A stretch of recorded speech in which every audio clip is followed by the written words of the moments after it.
Baik, selamat pagi Bapak Ibu Guru dan anak-anakku yang terkasih di dalam Yesus Kristus. Saya berharap kita semua boleh diberkati oleh Tuhan, diberikan kekuatan dan kesehatan yang daripada Tuhan. Bahkan masih dalam pembelajaran daring hari ini secara online, kami Bapak Ibu Guru berharap untuk kalian setiap siswa boleh mengikuti dengan baik, bahkan menyelesaikan setiap tugas dan tanggung jawab dengan baik.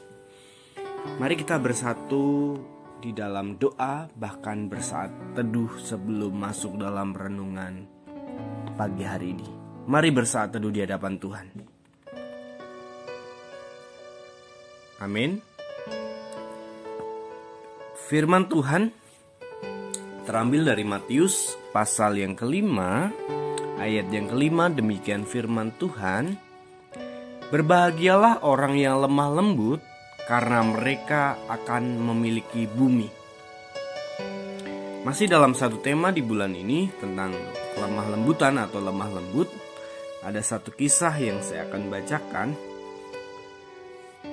bahkan perenungan hari ini yang saya akan boleh bagikan buat kita. Orang yang lemah lembut dikatakan oleh Tuhan Yesus akan memiliki bumi. Kata bumi terjemahan dari kata Yunani yaitu ge, yang dapat juga diterjemahkan menjadi kata tanah atau negeri. Jadi jika seorang memiliki tanah atau negeri, berarti orang tersebut diberkati. Bagaimana dengan kata lemah lembut? Lemah lembut dalam bahasa Yunani dipakai kata praus. William Barclay dalam bukunya mencoba menjabarkan kata praus agar kita dapat memahaminya dengan baik.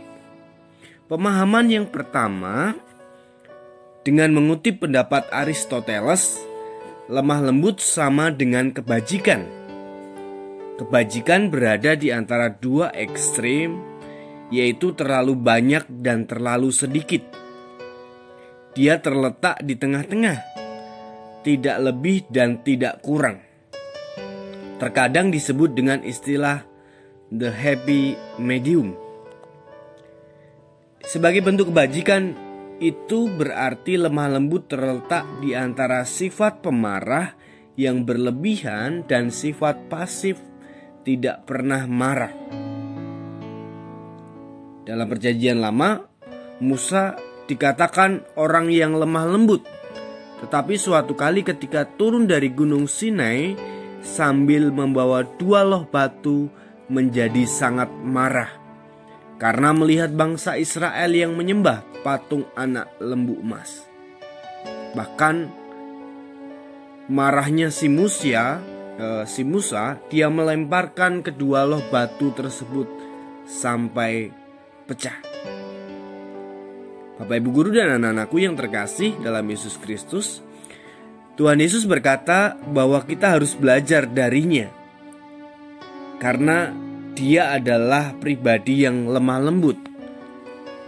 Tetapi suatu ketika dia juga marah besar kepada para pedagang yang berjualan di halaman bait suci. Kalau kita melihat cerita bagaimana Yesus pada waktu itu marah.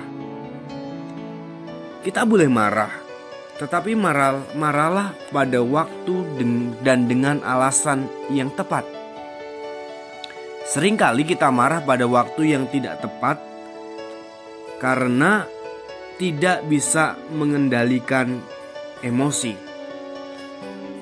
Satu contoh, seorang ayah yang tidak bisa mengendalikan emosinya tiba-tiba mendatangi anaknya yang sudah remaja yang sedang bersama-sama dengan temannya. Sang ayah langsung menghajarnya di depan teman-temannya.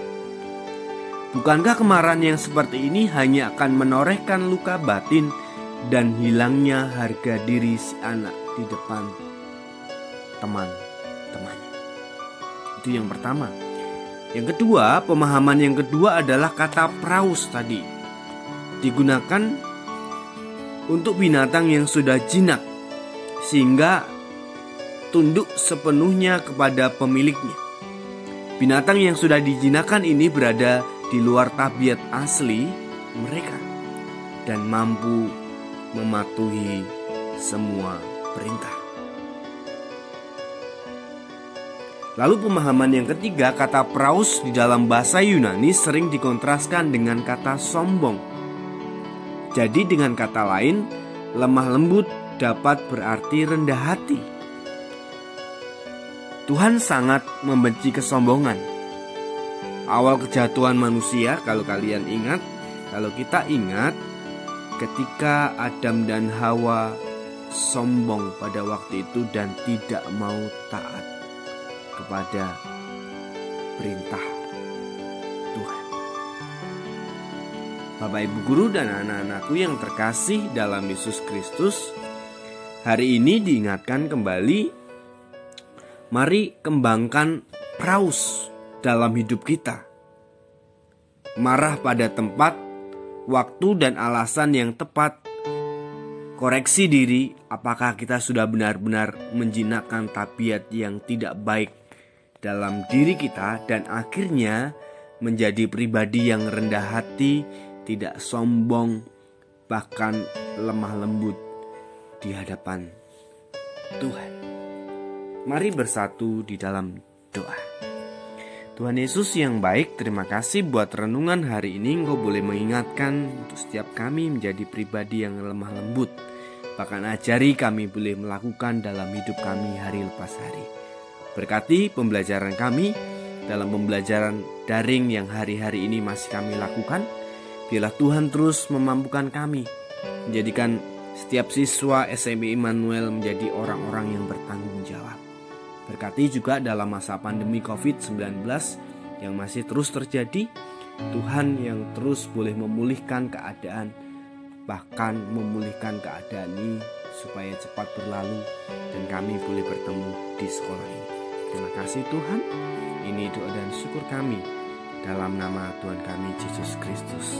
Kami telah berdoa dan mengucap syukur, haleluya, amin. Baik Bapak Ibu Guru dan anak-anakku yang terkasih, seluruh siswa boleh mengikuti setiap pembelajaran hari ini dengan baik. Salam sehat, selamat pagi buat setiap kita semua.